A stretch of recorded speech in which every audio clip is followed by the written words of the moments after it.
Assalamualaikum warahmatullahi wabarakatuh. Selamat sore teman-teman. Kita dari kelompok 5 di sini akan membahas tentang emulsi. Di kelompok 5 kita ada 4 anggota, yaitu yang pertama Ananda Firmansyah, yang kedua ada Nurul Fitria, yang ketiga Raningsih Pangenti, dan yang terakhir Siska Nurhidayah.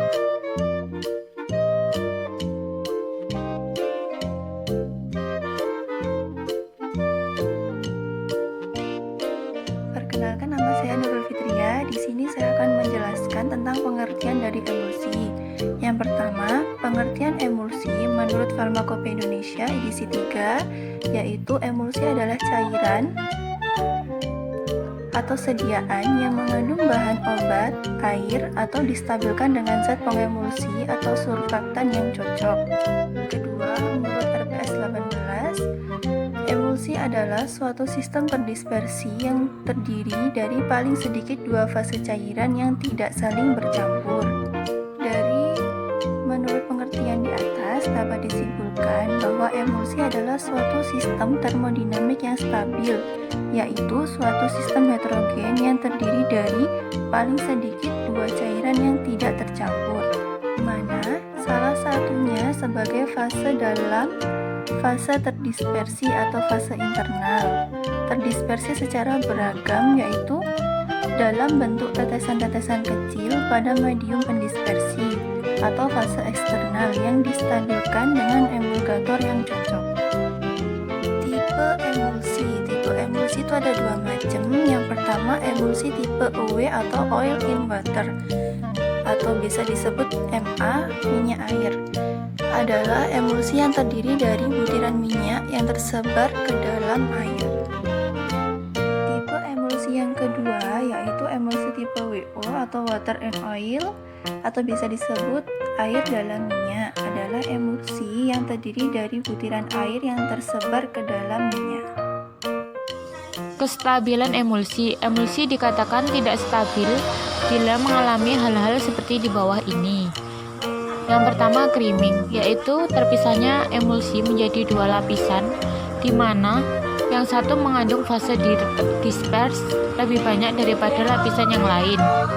Creaming bersifat reversible, artinya bila dikocok perlahan-lahan akan terdispersi kembali. Yang kedua, koalesensi atau breaking. Pecahnya emulsi karena film yang meliputi partikel rusak dan butiran minyak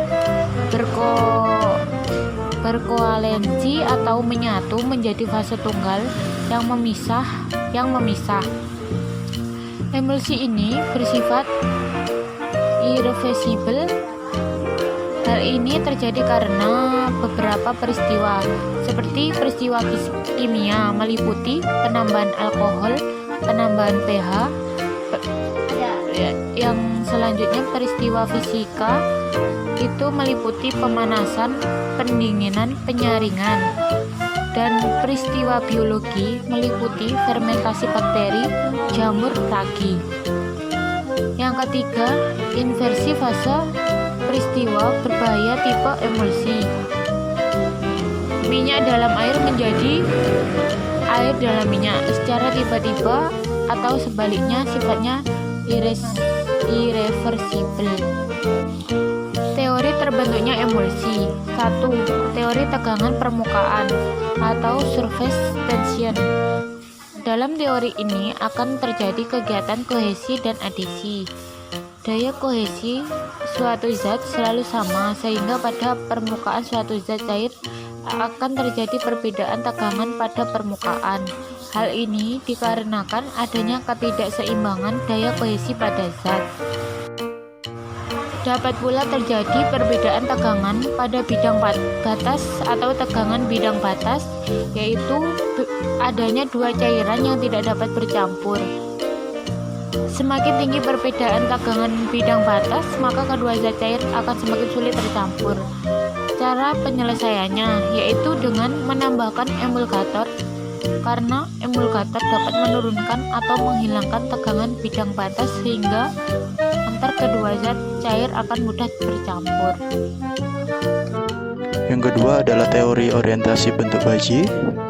Berdasarkan kelarutan selektif dalam molekul emulgator dibagi menjadi dua kelompok, yaitu yang pertama hidrofilik, suka air, dan yang kedua lipofilik, suka minyak.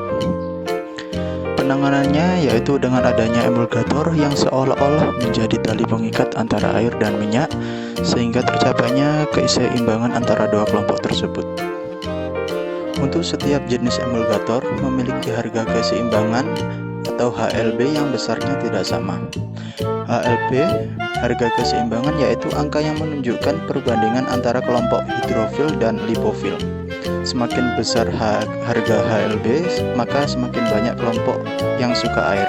Artinya, emulgator akan lebih mudah larut dalam air, begitu sebaliknya.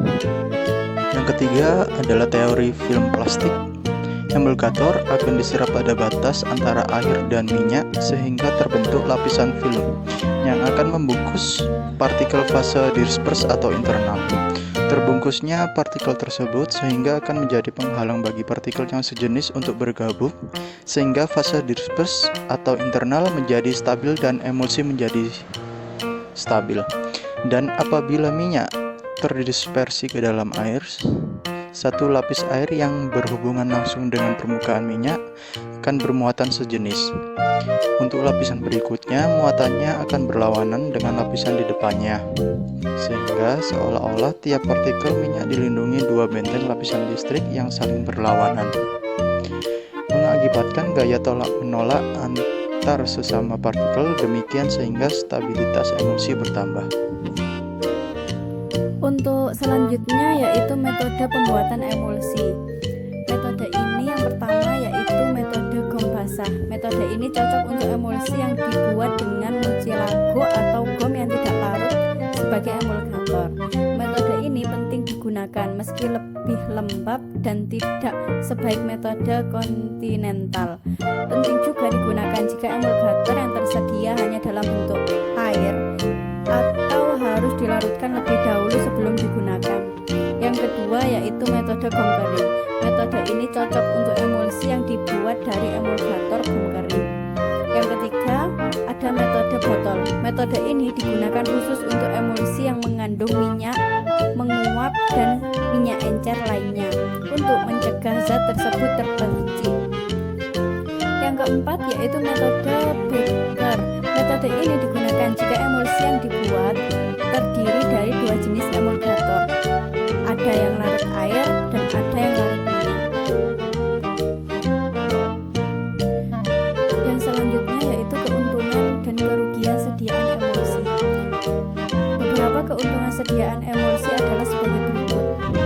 Yang pertama, dapat membentuk sediaan yang saling tidak bercampur menjadi dapat bersatu, membentuk sediaan yang homogen dan stabil.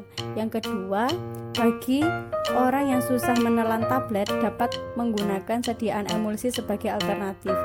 Yang ketiga, dapat menutupi rasa tidak enak obat dalam bentuk cair, contohnya minyak ikan. Yang keempat, meningkatkan penerimaan pasien. Berikutnya yaitu beberapa kerugian emulsi adalah sebagai berikut. Yang pertama, sediaan emulsi kurang praktis daripada sediaan tablet. Yang kedua, sediaan emulsi mempunyai stabilitas yang rendah daripada sediaan tablet karena cairan merupakan media yang baik untuk pertumbuhan bakteri. Yang ketiga yaitu takaran dosisnya kurang teliti. Sekian dari presentasi kita tentang emulsi. Semoga bermanfaat. Assalamualaikum warahmatullahi wabarakatuh. Terima kasih.